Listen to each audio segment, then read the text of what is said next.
નમસ્કાર, આપ જોઈ રહ્યા છો નેશન પ્લસ ન્યૂઝ. હું છું આપની સાથે હિરલ પંડ્યા. સ્થાનિક સ્વરાજ્યની ચૂંટણીના પડઘમ વચ્ચે અરવલ્લી કોંગ્રેસમાં આજે મોટું ગાબડું પડ્યું છે.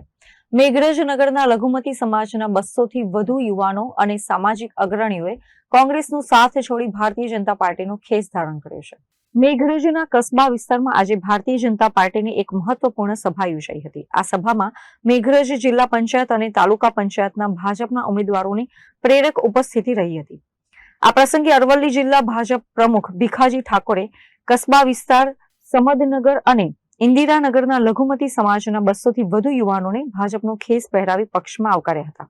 લઘુમતી સમાજના અગ્રણીઓના જણાવ્યા અનુસાર વિકાસની રાજનીતિ અને પક્ષની કામગીરીથી પ્રભાવિત થઈને તેઓએ કોંગ્રેસને અલવિદા કહી ભાજપમાં જોડાવાનો નિર્ણય લીધો હતો.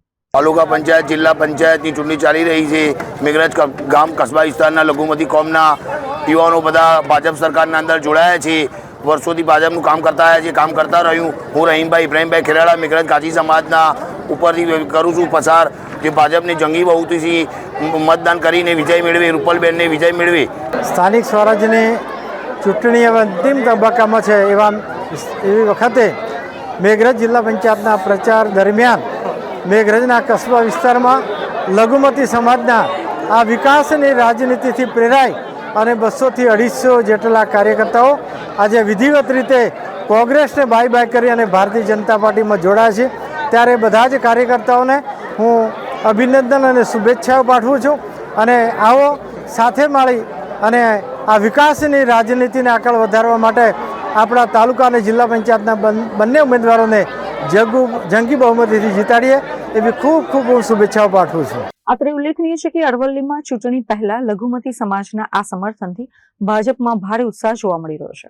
જ્યારે બીજી તરફ કોંગ્રેસ માટે આ નુકસાનની ભરપાઈ કરવી એક મોટો પડકાર બની રહેશે. મહેન્દ્ર પ્રસાદ, નેશન પ્લસ ન્યૂઝ, અરવલ્લી.